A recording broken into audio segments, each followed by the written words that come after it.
दोपहर के 1:30 बजे आप देख रहे हैं न्यूज 18 पर अपना उत्तराखंड। नमस्कार, आपके साथ मैं हूं कंचन डोगरा नेगी।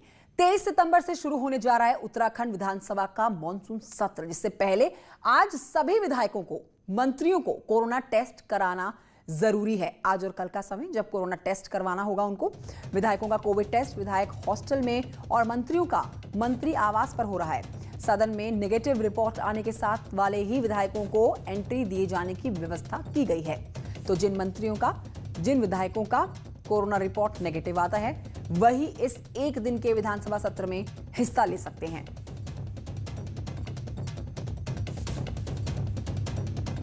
जिन लोगों को विधानसभा के अंदर आना है, हमारे चाहे कर्मचारी हैं, चाहे माननीय साथी विधायक हैं, उनकी सुरक्षा को ध्यान में रखते हुए मैंने फिर भी, क्योंकि मैं 17 को नेगेटिव आया था, फिर मैंने आज अपना टेस्ट कराया है।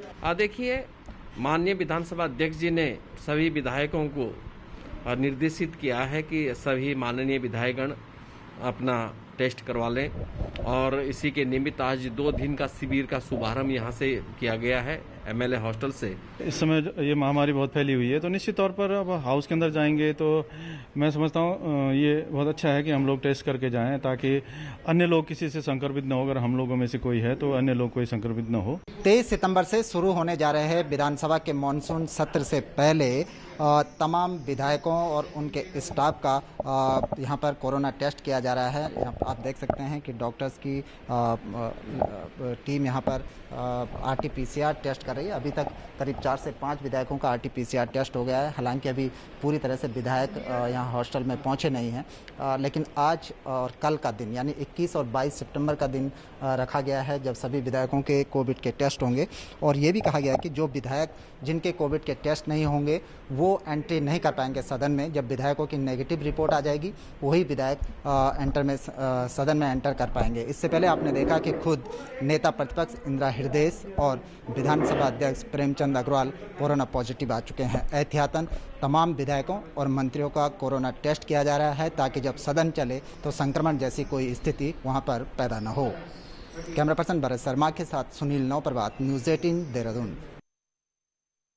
से एक बड़ी खबर आ रही है। कोरोना पॉजिटिव आए हैं विधानसभा के अध्यक्ष, और इस मामले में अध्यक्ष का ड्राइवर रसोईया भी कोरोना पॉजिटिव पाए गए हैं। विधानसभा अध्यक्ष के निजी सचिव भी पॉजिटिव हैं। बड़ी खबर आपको बता रहे हैं, विधानसभा अध्यक्ष प्रेमचंद अग्रवाल कोविड पॉजिटिव हैं। इनके अलावा इनका रसोईया भी पॉजिटिव है, साथ ही ड्राइवर भी पॉजिटिव है। विधानसभा अध्यक्ष Premchand Agarwal corona positive. Rapid antigen test में स्पीकर प्रेमचंद की कोरोना रिपोर्ट आई पॉजिटिव। 23 सितंबर को विधानसभा का सत्र हो रहा है, और उससे पहले ये बड़ी खबर, स्पीकर के पॉजिटिव आने के बाद उनका ड्राइवर और रसोईया भी कोविड पॉजिटिव। आगे बढ़ते आपको यह भी जानकारी दे दें कि कोरोना के कारण हरियाणा में गुरुग्राम के मेदांता अस्पताल में भर्ती नेता प्रतिपक्ष इंदिरा हृदय की हालत में अब सुधार हो रहा है। नेता प्रतिपक्ष को पिछले 12 घंटे के दौरान बुखार नहीं आया, साथ ही निमोनिया का प्रभाव कम हुआ। नेता प्रतिपक्ष को बुधवार को बुखार की शिकायत के बाद हल्द्वानी के सुशीला तिवारी अस्पताल भर्ती कराया गया, जहां कोविड की पुष्टि होने के बाद पहले देहरादून और फिर वहां से गुरुग्राम ले जाया गया, और अब उनकी तबीयत में सुधार आ रहा है। बुखार नहीं आया है एक लंबे समय से। देहरादून में कोरोना टेस्टिंग कर रही प्राइवेट लैब्स की जांच होगी। डीएम देहरादून ने जांच के आदेश दिए हैं। दरअसल न्यूज 18 ने शनिवार शाम को ही आपको ये जानकारी दे दी थी कि प्राइवेट लैब्स में जांच की शिकायतें मिल रही हैं। खुद मुख्य सचिव ने डीएम देहरादून को शिकायतों की जांच के आदेश दिए थे। इसके बाद डीएम देहरादून ने सीडीओ की अध्यक्षता में एक कमेटी बना दी। 7 दिन में ये अपनी रिपोर्ट सौंपेगी।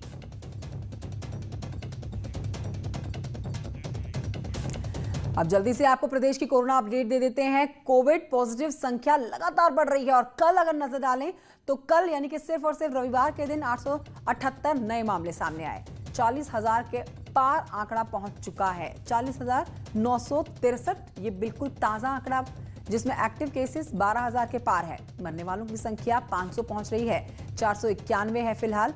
और कल आए नए केसों की अगर हम बात करें तो इसमें सबसे ज्यादा 408 देहरादून से हैं। दूसरे नंबर पर हल्द्वानी से 176, नैनीताल से भी बहुत सारे केसेस आए हैं। कंटेनमेंट जोन की संख्या बढ़ाकर अब 503 कर दी गई है।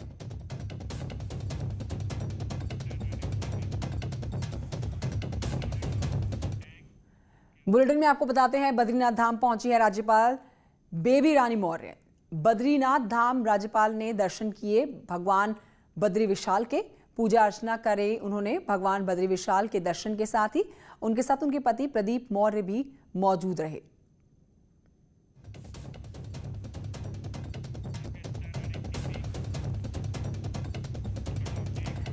तो राज्यपाल बेबी रानी मौर्य ने सोमवार को बद्रीनाथ में स्थानीय बच्चों को जियो के फोन्स भी गिफ्ट किए। दरअसल लॉकडाउन होने के बाद कई बच्चों के पास स्मार्टफोन नहीं होने की वजह से वो ऑनलाइन अपनी पढ़ाई नहीं कर पा रहे थे और बस इसी बात पर राज्यपाल ने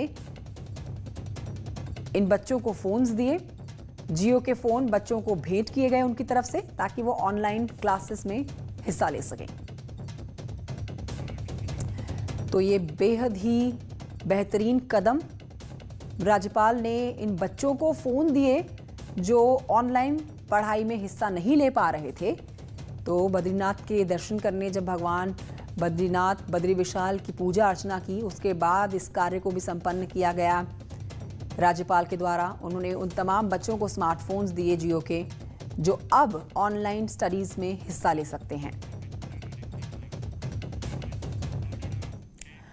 अगली खबर आ रही है देहरादून से। भर्ती को लेकर सीएम की मीटिंग होने वाली है आज। विभागों में भर्ती पर सीएम आज मीटिंग लेने वाले हैं। शाम के 4 बजे का समय है जब मीटिंग होने वाली है, जिसमें मीटिंग आयोग बोर्ड के अफसर मीटिंग में शामिल होने वाले हैं। लोक सेवाधीनस्थ सेवा आयोग के अफसर भी इस बैठक में मौजूद रहने वाले हैं। चिकित्सा सेवा चयन बोर्ड के अफसर भी रहेंगे शामिल इस मीटिंग में। शाम के 4 बजे का समय जब ये मीटिंग शुरू होगी।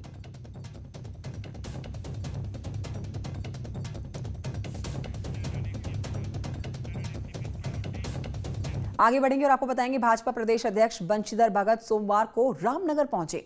उन्होंने संसद में पारित हुए कृषि अध्यादेश पर कांग्रेस को आड़े हाथों लिया।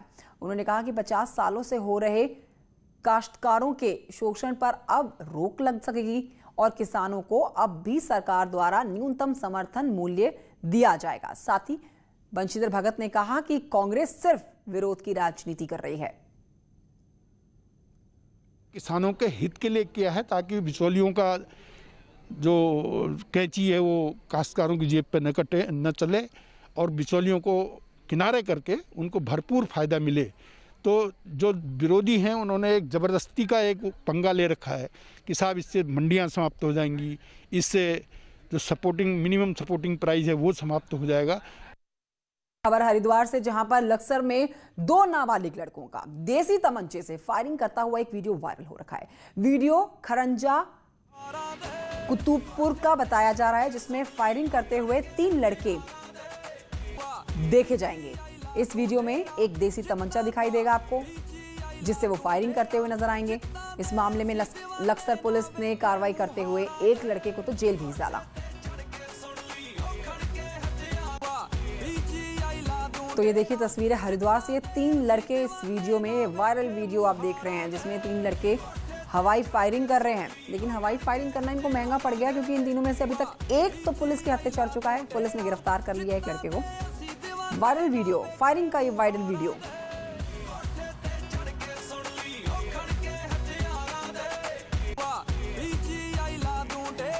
जसपुर आपको लिए चलते हैं, जहां से खबर, पति ने पत्नी को मौत के घाट उतार डाला। मामूली सी कहासुनी में पति ने पत्नी को मौत के घाट उतारा। चौकी क्षेत्र का यह मामला, जहां पर लंबे समय से चल रहे घरेलू विवाद में पुलिस इस पूरे मामले की छानबीन में अब जुट चुकी है। तो घरेलू विवाद जिसमें पति ने पत्नी की हत्या कर डाली है। जसपुर से खबर।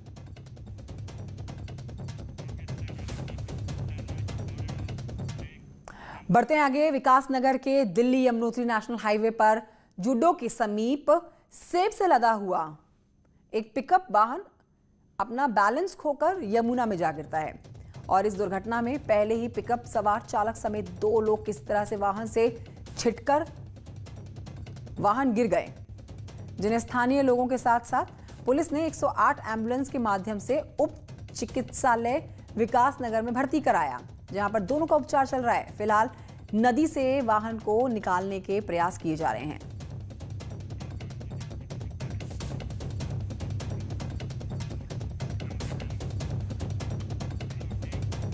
बढ़ते हैं आगे। खटीमा से खबर है जहां पर कार सीख रही एक महिला की कार अपना बैलेंस खो देती है और खाई में जा गिरती है। हालांकि इस हादसे में महिला जो है वो बाल बाल बच गई। लोग कह रहे हैं कि कार सीख रही इस महिला ने अपनी गाड़ी की स्पीड में कंट्रोल खो दिया और कार सड़क से उतरकर नीचे खाई में जा गिरी। ये देखिए तस्वीरें खाई में गिरी हुई कार की। अब लोगों की मदद से ही इस महिला को कार से बाहर भी निकाला गया है।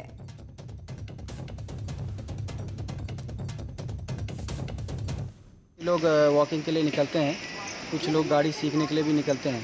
तो सूखा पुल के पास एक गाड़ी नियंत्रण होकर खाई में जाके गिरी। उसमें किसी को कोई दुर्घटना नहीं हुई है, सब बच चुके हैं।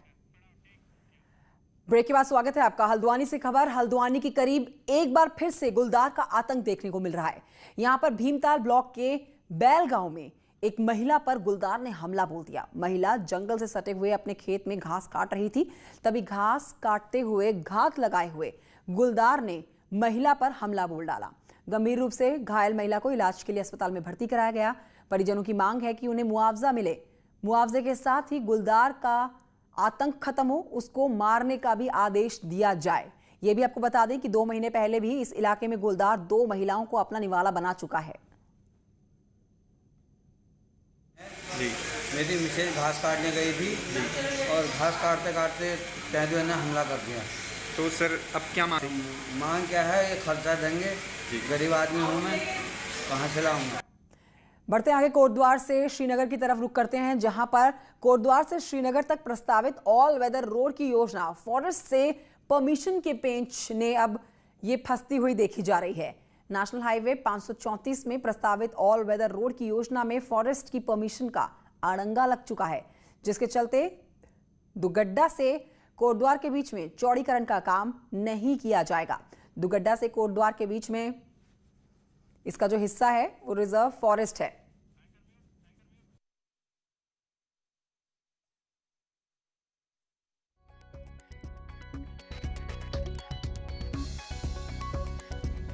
ऐसे में इस हिस्से को योजना से बाहर किए जाने की अब योजना बन रही है।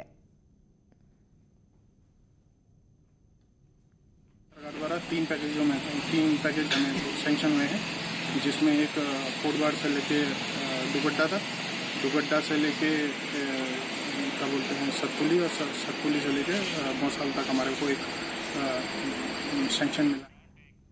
खटीमा में प्रशासन ने बरसाती ऐंठा नाले में किए गए अतिक्रमण को प्रशासन ने हटाया है और इस दौरान कई व्यापारियों की अतिक्रमण हटाने को लेकर प्रशासन से नोकझोंक भी हुई।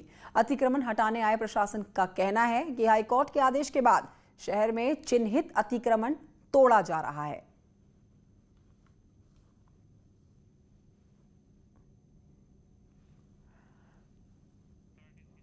तो ये अतिक्रमण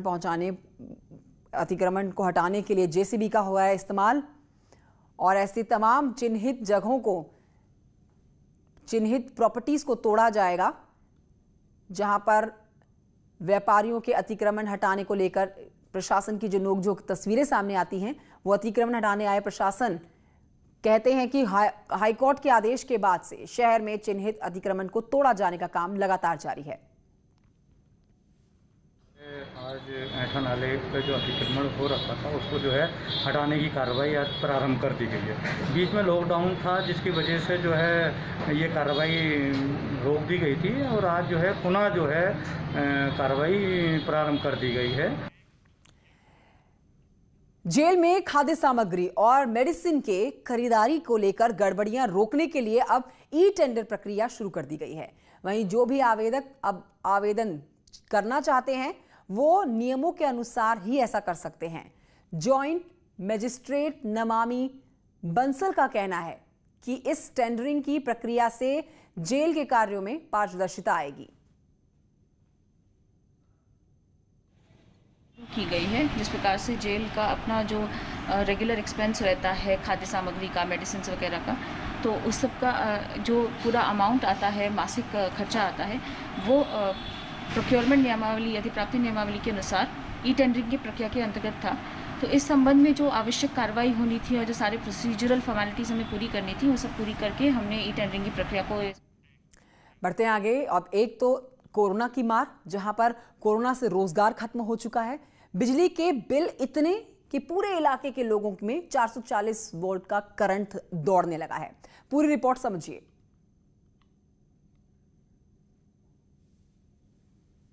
सरकार की तानाशाही माने या प्रशासन की तानाशाही माने, हम इस चीज को कब तक ये लोगों का शोषण करेंगे? तो सुना आपने राज्य मंत्री पीसी गोरखा के डंडेसारी गांव के लोगों का दर्द। यही हाल पूरे बेताल घाट ब्लॉक का है।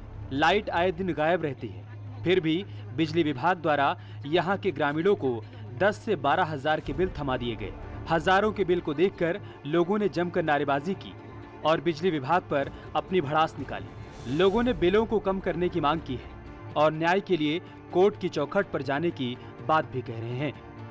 जब रिटर्न लेने के आए तो उन्होंने ये 10,000 का बिल मेरे नाम से इशू कर दिया। फिर उसके बाद मैं हेडिंग में गया, मैंने देखा तो ये तो बहुत ज़्यादा है। वो बोले, वहाँ जाकर उन्होंने तुरंत जवाब दिया। उन्होंने बोला भाई ये पेमेंट आपको करनी पड़ेगी। मेरा जो भी बिल आता था समथिंग 150 या 180 के समथिंग, पर इस बार 1850 रुपये आया है। इसके लिए हम कल वहाँ हेडिंग में भी गए थे।